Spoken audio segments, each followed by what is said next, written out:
So my name is Sara Frances, and I'm the program lead for Senior Planet Colorado.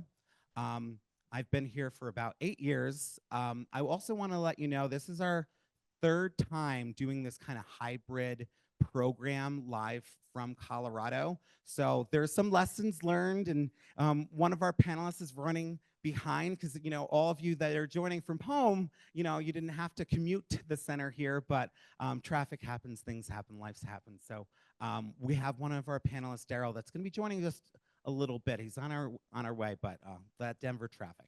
Um, so I want to introduce you to our moderator that is coming from us from the Denver Art Museum, Danielle Schultz.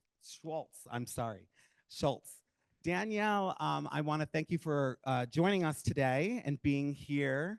Um, she comes from the Denver Art Museum, and she joined the Denver Art Museum in 2015 as Associate Director for Lifelong Learning and Accessibility. And she's dedicated to an accessible and inclusive future that works with her colleagues and community to properly have inclusive spaces for all ages at the Denver Art Museum. So thank you, Danielle, for joining us. And I'm going to pass it over to you. Hi, everybody. I am so excited to be here. And I too was stuck in Denver traffic. So I'm glad to just be seated here in a room, beautiful room, and talk with you all and talk with our amazing panelists here. And then, yes, when Darrell comes in, he'll be able to join. But yes, as Aaron said, I oversee the Lifelong Learning and Accessibility Program, and I would love to, at the Denver Art Museum. And I would love to see by a show of hands, stomp, snap, however you want to show, how many people have been to the Denver Art Museum. All right, great. So you know that this is our resource here in Colorado and in Denver, and I really have the pleasure of overseeing our programming for adults. And so I'm going to plug that hopefully you'll be so inspired by these amazing artists here that you will come to the Denver Art Museum and not only see some other amazing artists, but also try out your own creativity and artistry. We have creative classes that we range from a workshop to a 6-week class to a 4-week class, or you can come and join the amazing artist Anna Kay each month to do our drop-in drawing program. And then, of course, just coming and seeing some absolutely phenomenal artwork. The newest exhibition that just opened on Sunday is called Lunar Phases. Did anybody see it here? Incredible, isn't it? So these are moon jars from Korea.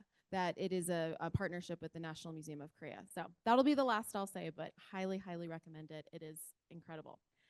So I am very excited to be here because, as you can tell, pretty passionate about arts, creativity, and I love working with artists. And I love also connecting with people who maybe have found their creativity or continue to explore their kind of later in life. Because as we all know in this room, we're constantly changing and learning new things and exploring new things. And so when Aaron reached out to me to say, would you be interested in kind of moderating this panel? I said, absolutely. We did one like this during the pandemic. Because actually, the funny thing, I had not met Aaron in person until last June, even though we've known each other for about 5 years. And we did this panel. But what's amazing is now we're having this opportunity some incredible Colorado artists who are here to talk with us about kind of how technology is intersecting with, supporting, changing their practice. But I'm going to pass it over to Sara to introduce herself and then share a little bit about her practice, and then we'll pass it on to Sandy. So Sara, I'm going to hand it over to you. Oh my. Well, the thing I want to do is to pull out of my pocket an analog artifact. And do you see what this is? It's a scissors. As a 3-year-old, I was permitted this exact scissors, buttons, and paste because I never put anything in my mouth. And my mother, all teachers and musicians, knew that creativity was really going to be an important thing in my life because I loved cutting up Sears catalogs and making my own little books at that time. And so that's where I began on the whole thing. And the more serious writing, I sit on the between text and started in the 6th grade when we had our own we had to write something creative. And the musician, the harpist, she was also a talented photographer, an amateur, and she began showing me her art and how to manipulate a camera way back. Now, a long time ago, in late 50s here, so I'm an old person. Anyway, that's where I started out. And so They're just going to ask you to put the microphone right by your mouth. I'm getting I- the indication from Aaron that too too aggressive there. that's okay. Thank you so much. I'll Sarah. try not to wave it around too much. So I'm Sandy Marvin, and I'm a Denver artist. I started off for many years as a calligrapher, and I had a professional studio doing that. And technology kind of put me out of business a little bit. Um, when computer fonts came along that looked like calligraphy, and I decided I didn't want to go that way. I wanted to, I enjoy getting my hands into my work, and I enjoy the tools, I enjoy all that. Um, I decided to renew my teaching certificate, and I became an art teacher once again, taught in Littleton, which I loved, taught high school art, and got re-involved in drawing and painting, having spent most of my time working in black and white with calligraphy because a lot of it was for graphic design, for reproduction. I got kind of seduced by color and took up pastel painting after I quit teaching. And as it's something somewhere between drawing and painting. It's a wonderful dry medium, very portable, brilliant color, and I have enjoyed it ever since. And so I have a studio in my home, and I have a studio at our cabin in the little town of Beulah, Colorado. And one studio's in the basement, the other one is upstairs with lots of windows, and I really enjoy working in both of them. Um, I take classes, and I have used my phone. I've made friends with technology in a lot of ways. Of course, as a teacher, I did, and also as an artist, I use the camera in my phone tremendously. And so I wound up out here at Senior Planet to take an iPhone photography class, which was very helpful when I upgraded my phone. So that's what I do. There's a painting behind me that's one of my pastel paintings. That's wonderful. And Sarah, I think you brought some of your books. Do you want to talk at all about what those are? I did. I had some hiatuses in my life between 3 years and then as a preteen, and then during growing up years, there was another hiatus that was just educational. And studying for my master's in Heidelberg, Germany, I suddenly realized, remember the time period, 70, 1970, was not particularly appropriate for a young woman to be going around by herself, spending immense amount of times peering into things in her camera and wanting to talk to locals. But that's when I decided that I wanted to be a professional photographer, to the great dismay of the parents, both concert musicians who said, "Oh my God, another artist in the family." At any rate, then I did that, and I spent a good many years, actually close to, well, more than 50 years, learning how to do commercial photography and having a studio. At point of retirement, I realized I had historic photographs from the late 50s, and that turned into a photographic monograph with text that is all my own experiences in photography. And thank you, how nice. As well as my experiences in the Southwest. And so this particular book centers on pictures from the late 50s to the present day with all sorts of technology. All sorts of technology. Now, my husband and I went digital in our photography and video business in the year 2000. And thankfully, I was terribly allergic to the chemicals in photography. And so the transition to me was absolutely a necessity. I loved it. And of course, now I consider myself to be a pixel surgeon in Photoshop and move on from there. So once I found my memoir, which the husband insisted that I write about my experiences and my time in New Mexico, in southern Colorado, and the Four Corners, I realized there were a lot of stories that were out there to be told. And people started being interested. And I therefore started the Unplugged Voices Project. And there, thank you, Danielle. That's book one. It has won 10 awards. And Miss Sandy here is going to be in book two of stories.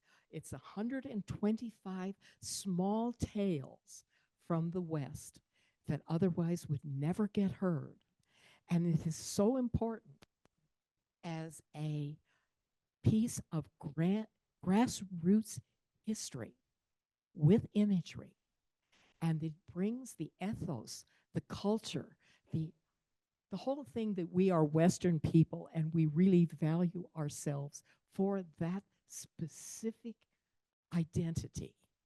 And so I am image and text. And gosh, I'm working on 4 new books, all of course that have imagery in them. And you can find Fragments of Spirit at the Art Museum. And right now I've been teaching, like Danielle's job as outreach. I do instruction for OLLI, the Osher Lifelong Learning Institute at the University of Denver, and I just finished an introduction to writing and publishing, and we'll be doing a photographic program for their spring semester.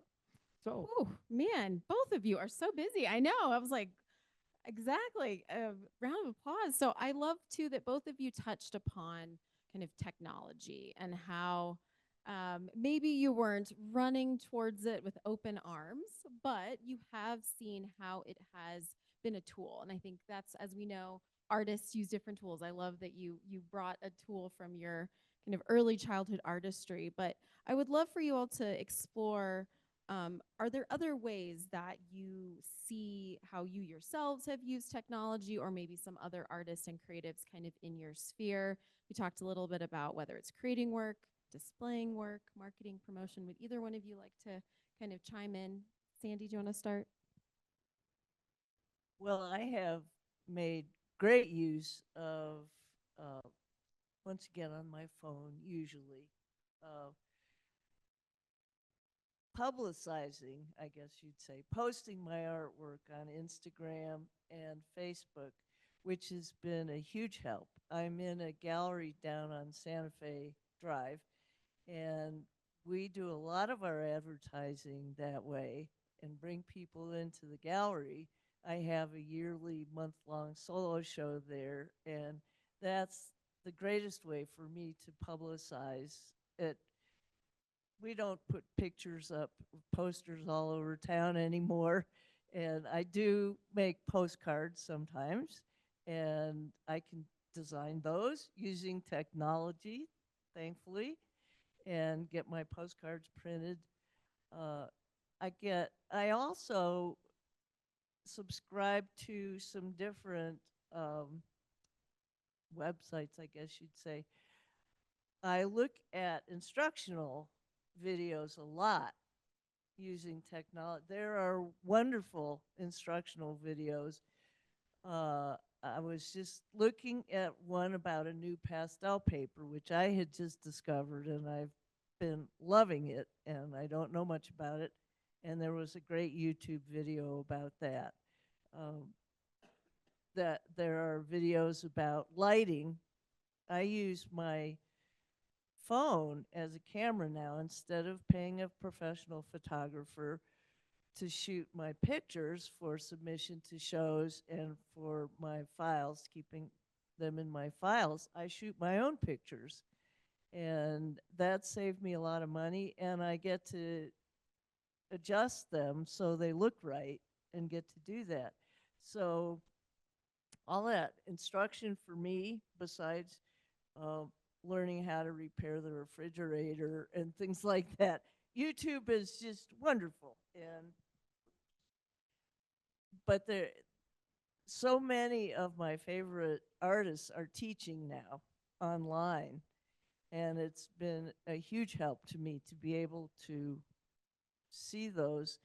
And the Pastel Society of Colorado, once a month now, gets a remote artist from anywhere in the country to do a paint along lesson with us. And so I do those, and it's been a wonderful opportunity. So That's yes. wonderful. And I think a great plug for that. It sounds like you use YouTube to watch some videos. Obviously, Senior Planet has some wonderful. I don't know how many folks live actually in Denver, but the Denver Public Library has an account where you can join Craftsy. And I know I have gotten a lot of great ideas, sparks of interest, resources there too. But Sarah, how about you? You talked a little bit, but Yes, I'd like to talk a little bit about the publishing industry for artists. It used to be a coffee table book like this was a $250,000 endeavor. And now, with how the technology has improved and printing types, there are lots of different printing types and many different machinery. Uh, they all have their characteristics. It is much, much easier for the artist to have a monograph, to have an anthology of work. And that's extraordinary. Now, I have spent, since we retired from commercial work, I've spent, gosh, a little over the last 10 years learning the publishing industry. Unfortunately, it changes on Monday morning, and by Tuesday, it is obsolete. Nevertheless, there are guidelines that work very well, and by being an artist and knowing composition, knowing all the things that an artist will do almost without thinking, that makes it possible. If you all wanted to have a legacy book of your own art, with or without writing, I always combine the two, but this is now possible at a fraction of the cost. Probably it would have cost in the past. And yet, I'm still really analog because when I write, one of the old fashioned analog technologies, if you can't find the word, what do you do? Where do you go? A thesaurus. And the idea of finding the exact word, and thankfully, our English language has so much ability to change, nuance. I mean, it's like Sandy's work where I see what she does, that she combines the traditional pastels, and then all of a sudden there's a line that looks like she was doing her calligraphy. That's why I personally like what she does a great deal, and very analog. And the thing is, none of the technology will replace your inspiration. It doesn't replace you, your taste, your heart. And that's the best part of where we're going with things. absolutely. I love thinking about technology as just another media or another tool. I also was a photographer, and I know I also hated when it was kind of that push towards digital because I loved the smell of the darkroom and that. But you're right; it's cheaper, it's easier to access, and it's also something that I think is important in creativity is to try something out that works for you. Try something different out. So maybe not spending $250,000 on that. I think another thing you both touched on is kind of the community that I think can come from technology of sharing resources, of learning from others, of learning about new materials again before maybe having to kind of purchase them, or also that sending of the artwork. So whether it's a picture or a piece of writing, that's a lot easier. But I love that you both underline that it doesn't replace the kind of hands-on analog. So I think you all mentioned whether it's reference photos, process photos, high quality promotional images, website and promotion. And then also there's, kind of duplicates of originals. So if you don't want to share a photograph that was, many, many years old and is, very cherished to you, you can share the prints of it too. So how do you all think, you've talked a little bit about how it kind of helps your process, but do you find that technology has also affected kind of your inspiration or kind of how you are starting a project or trying something new rather than always just kind of maybe the final material, their final sharing? Is there anything about kind of inspiration or kind of how you maybe start a project that technology has kind of helped in a certain way?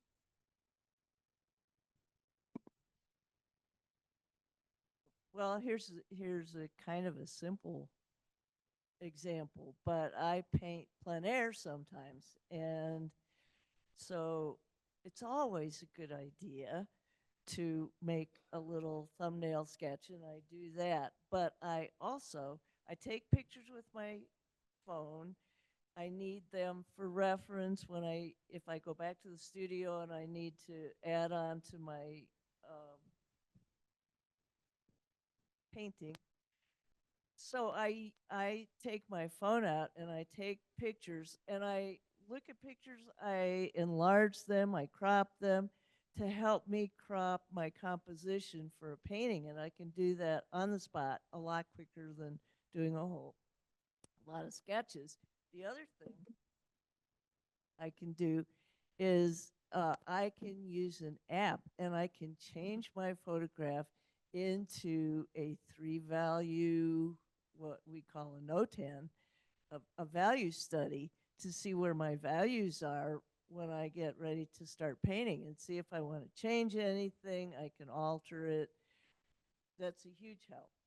So that's one little example of something I use technology for. I have a little answer to that one too, because the husband and I like to travel. And one of the things that we find about travel is that we want to see culture. We want to watch and define how we are different, to accept new ideas. And we're always trying to talk to people and make new friends. Well, um, my professional association, the American Society of Photographers, you have to be a master photographic craftsman before you can even belong to this. We did a trip to Japan. And I'd been in Japan before because I had worked as a photojournalist for one of the newspapers there quite some time ago. But I was the only one of our professionals who went with a cell phone camera only. And I am the only one of that entire group who has done anything with those photographs afterwards. And I have pictures of the culture. I have pictures of stores. I have pictures of food. I have pictures of interaction. People and say, I want to take your picture. Tell me about you. And of course, it's good luck, especially in Japan, if you find a husband and wife with a baby in arms. Because if you talk to them, it is good luck to them and good luck to you. And of course, I had a souvenir from Colorado to offer to the child because that's a custom that we do. We always have a little gift to discuss with someone. And so I set on the cell phone my giant Canon and 13 lenses, sit in the box and let. That's wonderful. Also talking about the ease and the kind of proximity that technology can sometimes provide. Because yeah, I can't even count how many times I've gone on trips with my larger cameras and been like, I'm going to do so much with these, and then there's still that kind of next level. So That's a wonderful Well, story. it destroys the distance between people because now everybody has a cell phone, no matter where you go. It doesn't matter if it's the uh, so-called third world or wherever, everyone does. And so approaching people through the camera is an extraordinary way to create a relationship. And suddenly you have memories that otherwise um, people sleep in the bus and we don't. That's wonderful. Well, so I would love to, before I think we we'll find some time for kind of questions and answers, is hearing from you both, if you have some recommendations for artists who um, established in their work, maybe emerging artists, things you found. And I know, Sandy, you talked a little bit about your class that you took through Senior Planet, but then also some of the tech support that you've been able to find, just things that could be kind of recommendations for folks who are here or for folks who are listening online of how to start if they're a little trepidatious about introducing technology into their practice. What could be some things that they could try? So I've been getting help through tech support to all those photographs that we take. I'm terrible about organizing them. I have thousands and thousands. I think 23,000 on my phone, and not only that, but documents and minutes from meetings and all that. And it's so badly organized.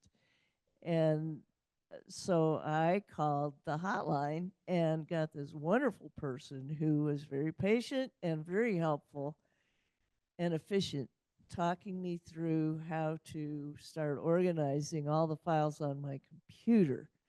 And I'll be talking to her a bunch more times, I'm sure, because we've just scratched the surface. But it's it's just been a huge help. So that's one thing. Yes, you're absolutely correct that if you are a demon painter, you also have to become a demon archivist to save what you need for any future work, and you must save iterations of a piece. And so if you think of mine, I have to run a NAS. Uh, it's kind of like a huge storage device of the hundreds of documents photographically, but then there are all the written documents as well. And keeping them set is oh my goodness, that's a whole nother job. And that's like being a museum of your archivists. own work. And if I could put out a little bit of a thought here, um, the late Stan Brakhage, the filmmaker, the independent filmmaker, who was a friend of my family, he always said that his work was entirely done analog and hermetically sealed was the words that he used. And he physically painted on 8mm film. That's how he made his independent films primarily. Well, that's all very well and good, but the confluence that technology allows us, I will say that there is something about being able to be inspired by this person, and this person, and all of a sudden something comes into my head that I would not have had the opportunity of knowing if I stayed only in my own place. And so while, no, I'm especially interested in my own projects at this time, all of a sudden, there's so much interesting out there in the world. I mean, that's why this Unplugged Voices project is so important. The next person I talk to has a story that I want to record. And that's technology is what does that. And then one's relationship with the public. I mean, I practically don't know anybody I didn't like. I mean, it's hard not to like people. That's wonderful. So you're both giving examples of, how to, I think, ask for help, which can sometimes be scary, especially around creativity and artistry, right? We all want to be perfect immediately. not seeing the process of it. So I love that, of kind of embracing that. And then also just thinking about, again, how it can support what you're kind of already doing. But then I'm also hearing, yeah, organization, right? So it makes it easy. There's no excuses not to kind of pick up something.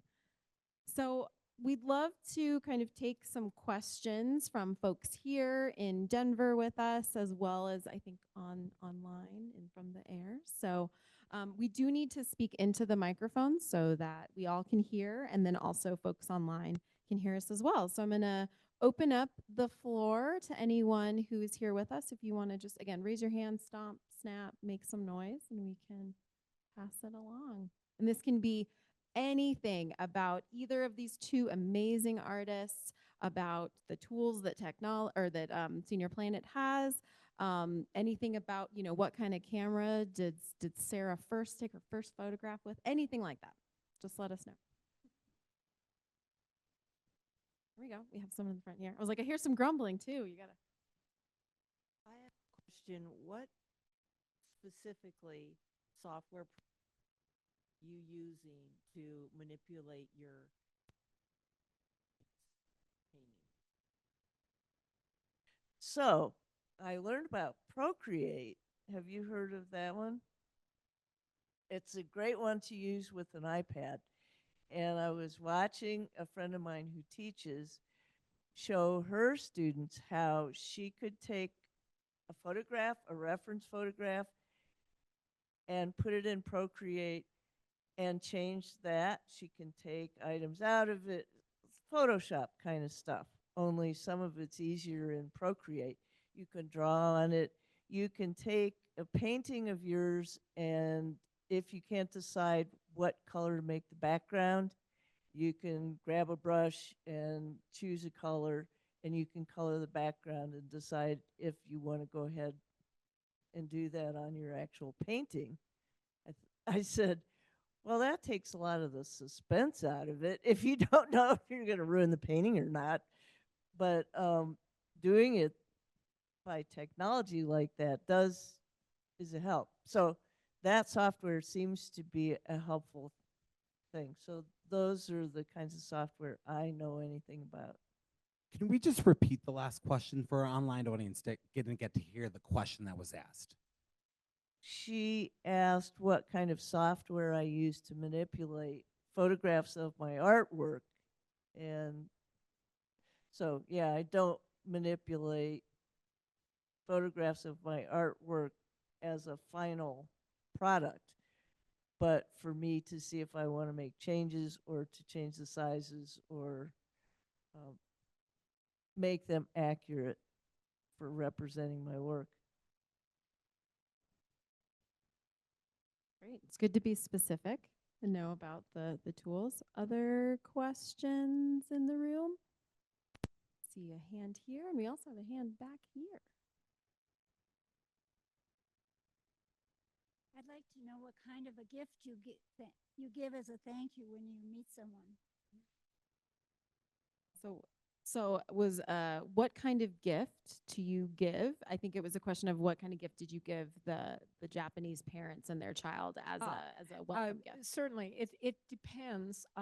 I try to find something that is of Colorado artistry.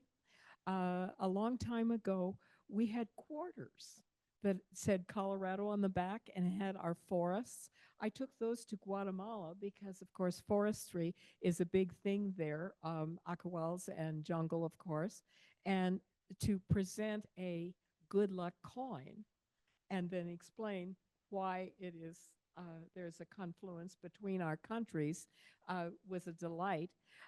In Japan, I took tiny beaded lizards, geckos, from the Southwest. Another gift is butterflies of any sort, because that's a thing you give to a woman specifically, because you know the tradition in a great many cultures is that women of stature in their communities are considered to be the butterflies to their families and their society, and that's something that's very prevalent in the Caribbean and South America, Central America, uh, as well as the Julia Alvarez book called In the Time of the Butterflies, that expounds on why butterflies are a great thing. It doesn't need to be expensive. Uh, Oftentimes, friendship bracelet of some sort is something that may be $1 or $2 that you would get. I'll take 50 of these, and I'll just talk to people on the street and hand one out. And it doesn't matter. It doesn't have to be girls. The guys love this too. And they think it's hilarious that an old woman from the United States would have any interest in them whatsoever. and and my husband is fearless. He'll talk to anybody. So I have to follow his example. That's wonderful. That's a great question. There was a question over here. No? Yeah, I saw a hand up over there. Oh, okay.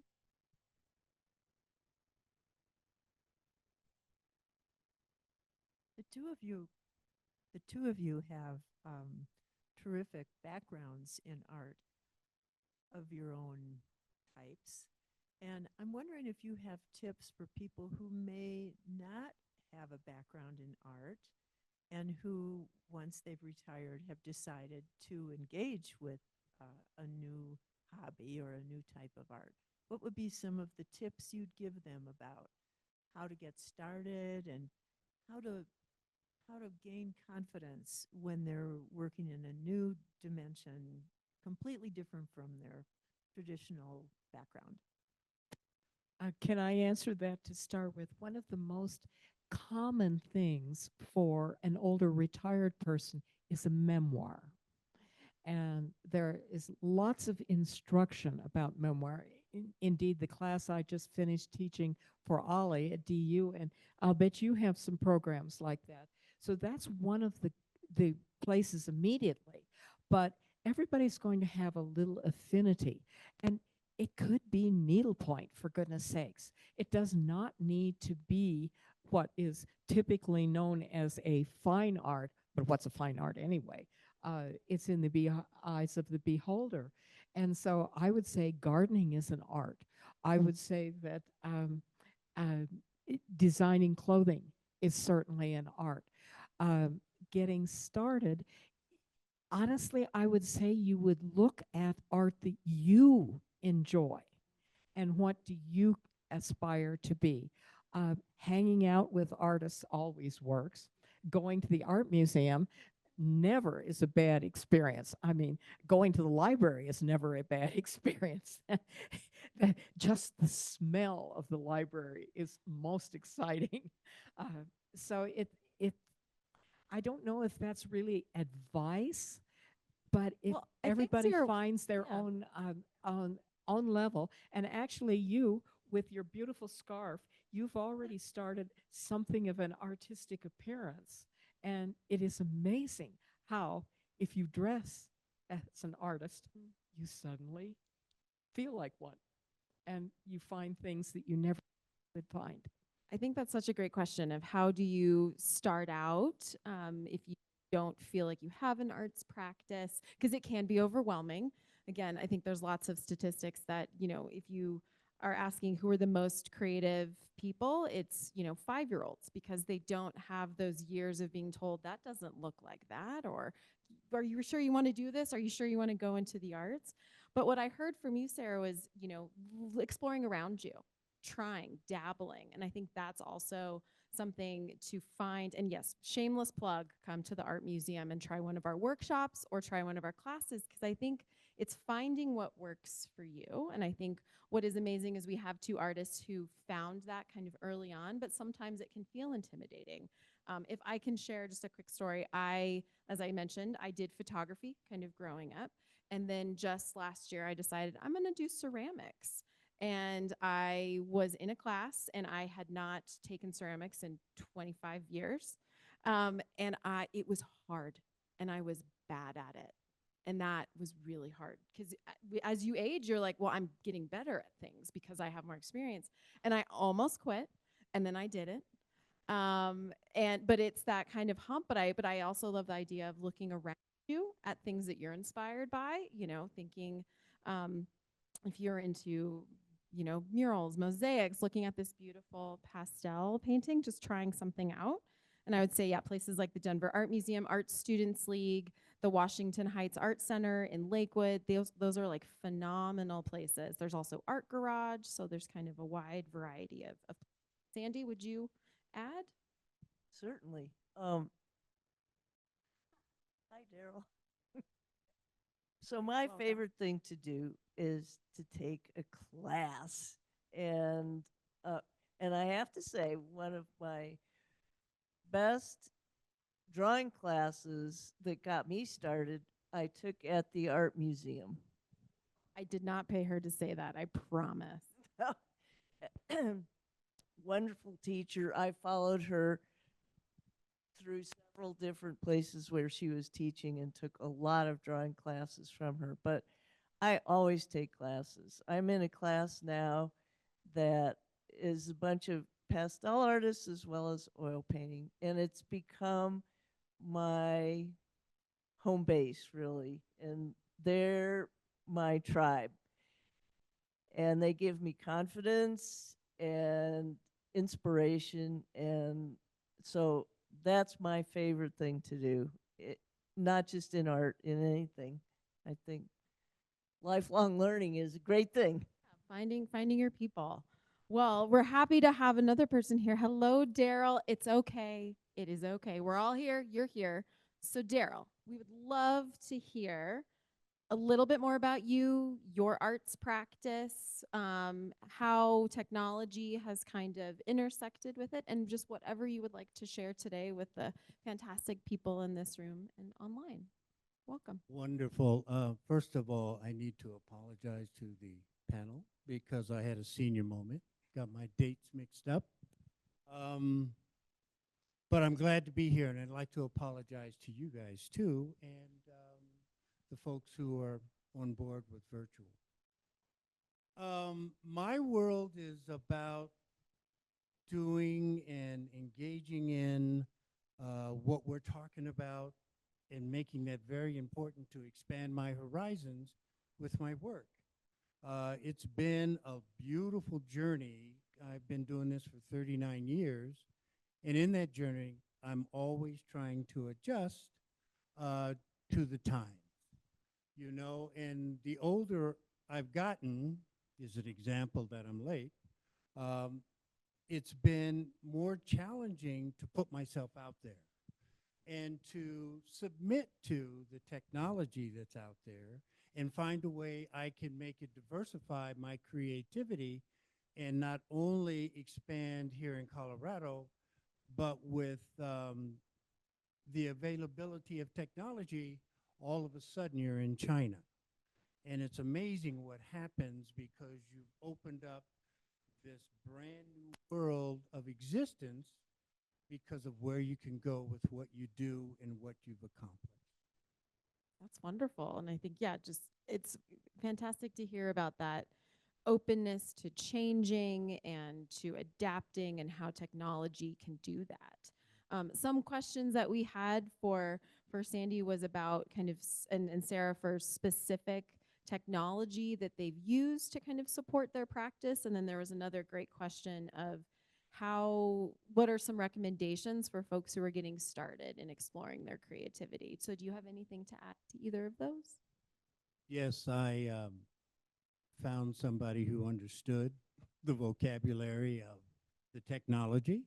So I was smart enough to get out of my own way, and instead of taking all that time to discover how to use the process, I went out and I found someone who taught me on a smaller basis, because my whole intention was to have the availability to constantly create art. And it takes a minute to understand how you process that and engage it in the work that you do. So that was one of the first things I learned. And then, I have grandbabies who always tell me that, Grandpa, you don't know how to operate the phone. And it's like, and I sure don't. And they've engaged me to get smarter about my phone, but eventually taking it on myself that I go find someone who's a professional with this whole situation and integrate it into my creativity. And it was challenging, but it's such a huge plus for me to stay up with the times because, I love being an artist. And being an artist, it's like I have to make a living, and I give most of my money to my wife. So it's very important. Happy wife, happy life. And so understanding what we as artists go through, um, because if you're anything like me, I've got to create. I've got to think of something new. I've got to try something else I've never tried before. I've got to sing to my heart. And if I don't do that, then I'm lost in space.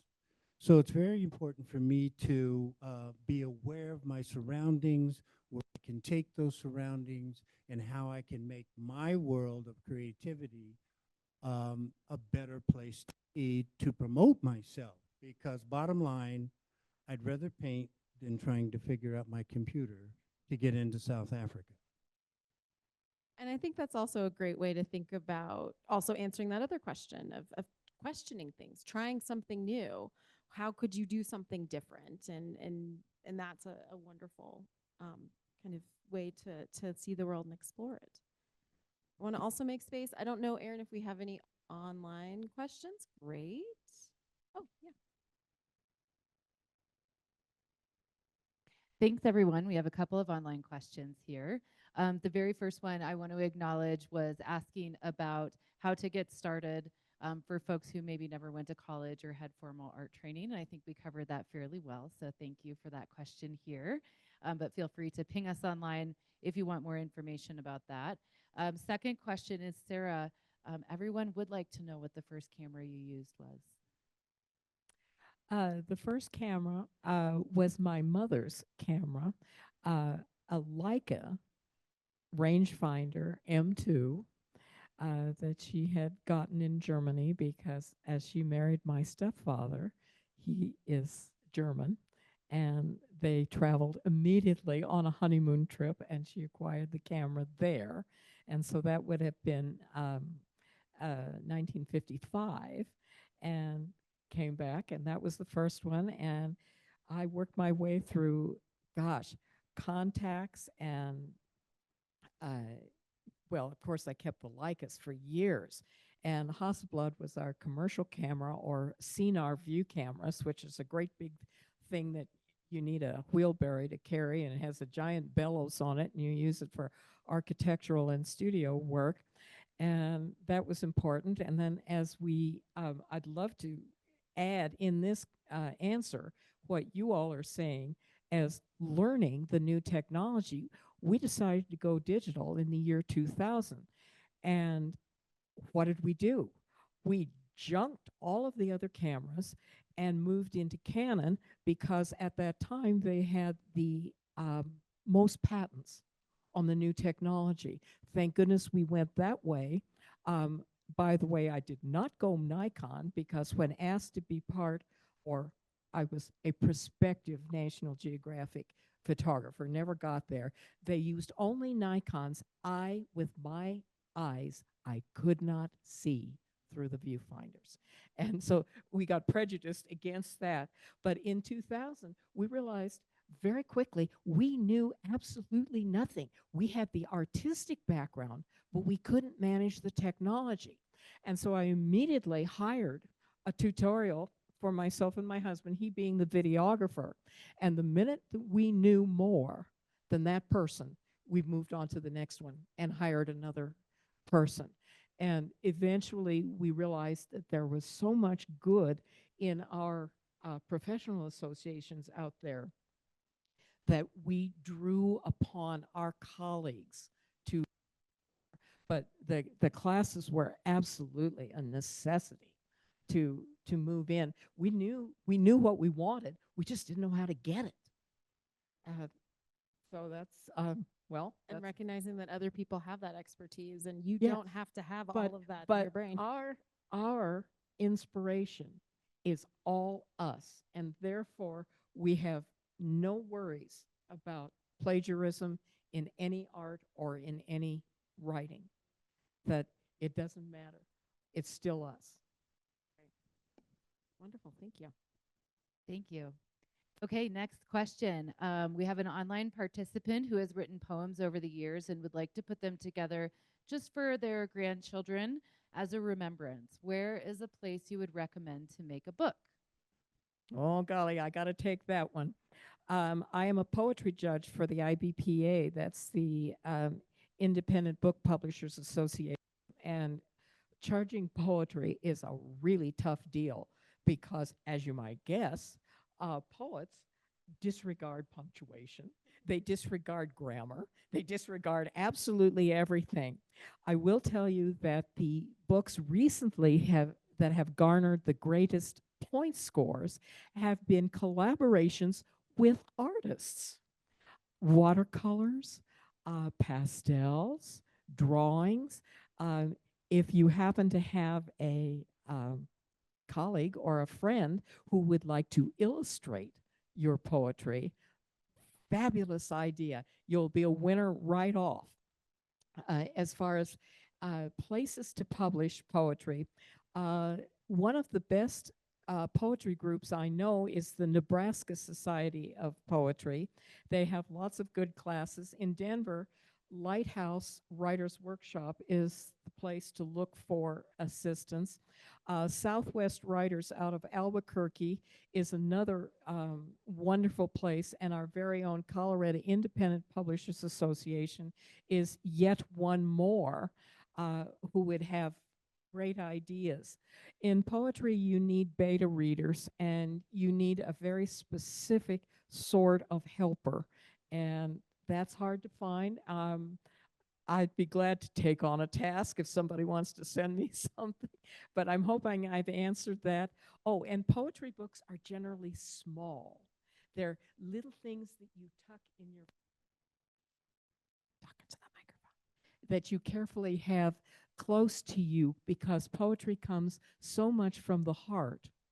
And if the reader doesn't understand the heart in the poetry, you didn't quite make it. You need to go back to the to the wordsmithing. Thank you very much. And we just have one more question for online, so keep them coming if you want. But Darrell, we have a question for you. Do you mind sharing what type of art you do mainly?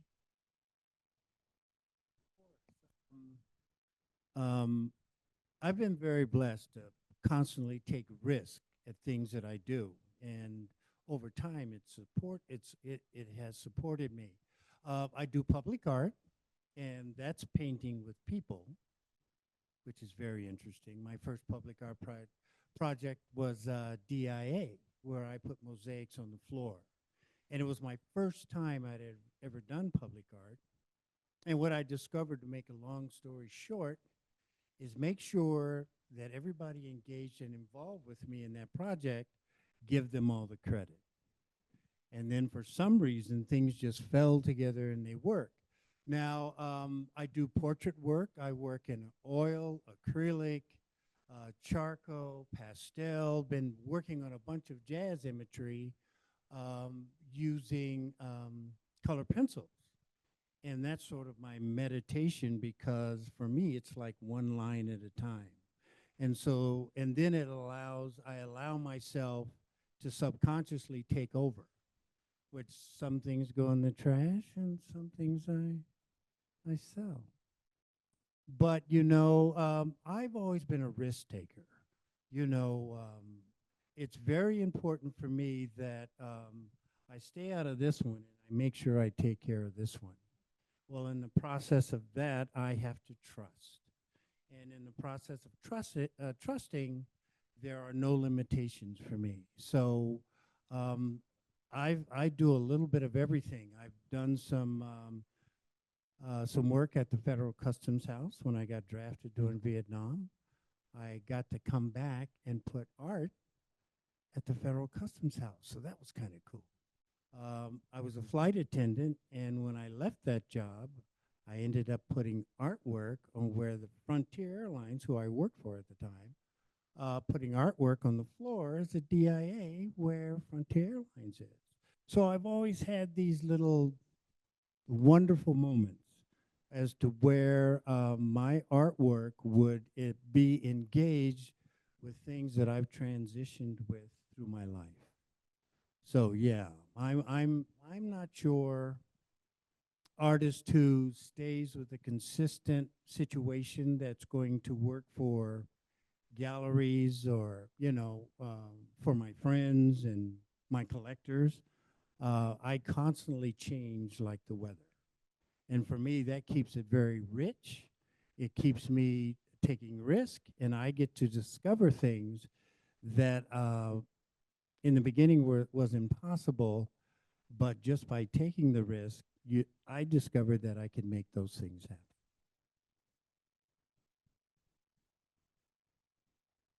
I mean, we're at time, but do we want to, any other questions for folks in the room? We have one in the back over here.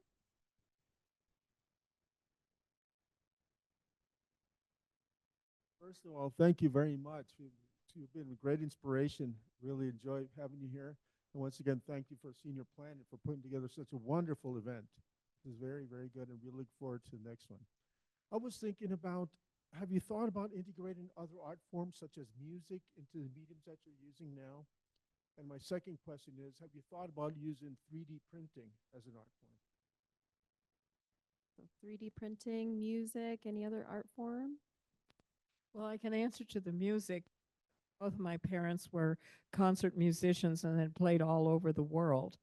And my mother particularly was a muse to painters and artists. And I mentioned Stan Brakhage before, the movie maker. And she was the one who suggested what music he should listen to create his inspiration. And he did not, most of his movies are completely silent. That is, it's just picture.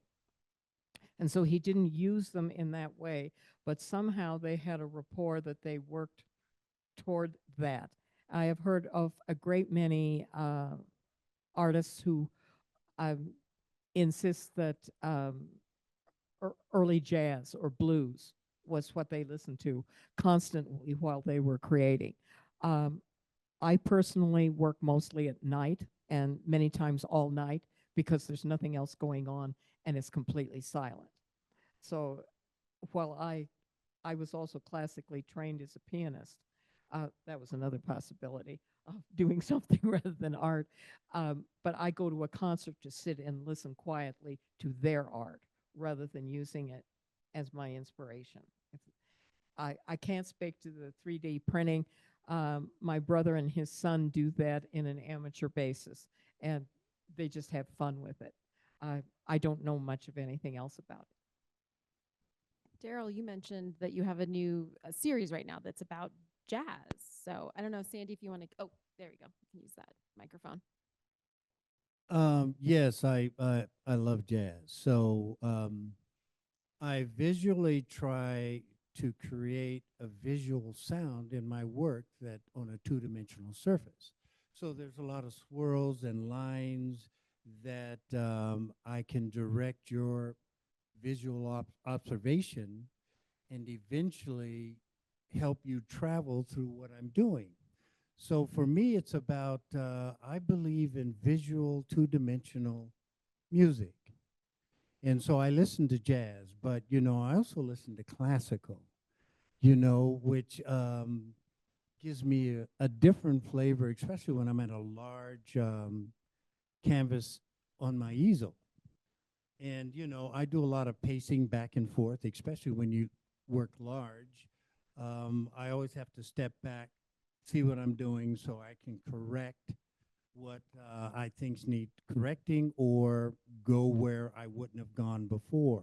But that works for me. I kind of study that way. So music is an intricate part, but for me, it's always been about how do you create and use all five senses?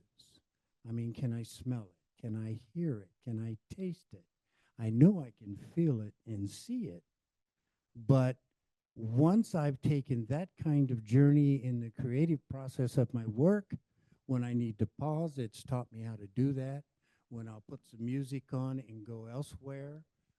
And, you know, people say, well, you know, how can you smell your work? Well, you can create a mango. And when I get off the plane in Thailand, because of the mango visually that I've created, all of a sudden I can smell it. You know, so there's ways that I'm always trying to diversify my creativity and go places I normally don't go. So music is a big inspiration. Color's a big inspiration. Emotion's a big inspiration. Feelings. And what's really wonderful is my granddaughter walks up, who's very young, and tells me, Grandpa, you don't know what you're doing. Let me show you what's up. And it's really opens doors for me, which gives me permission to go anywhere I want to go.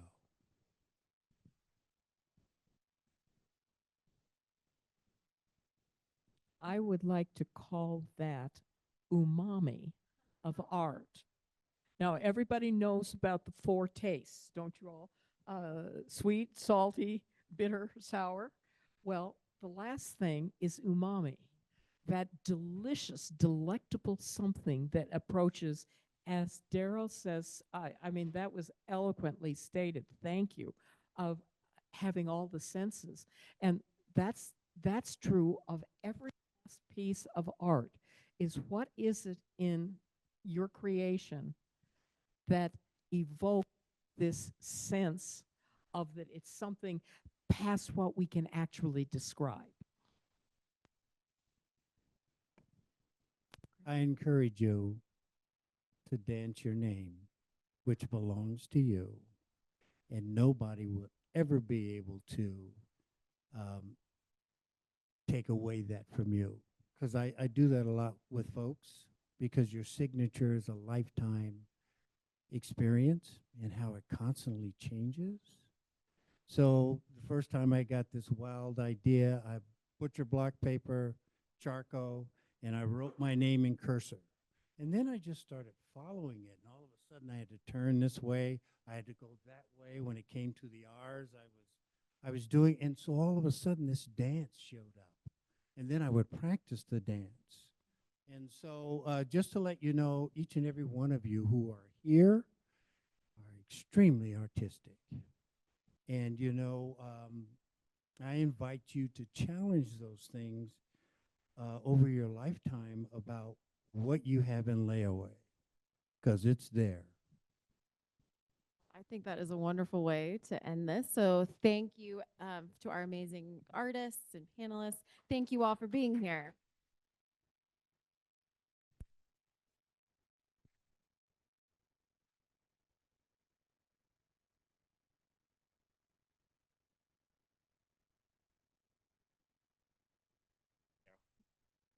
All right, everyone. Wow, just an amazing way to end this amazing and extraordinary conversation.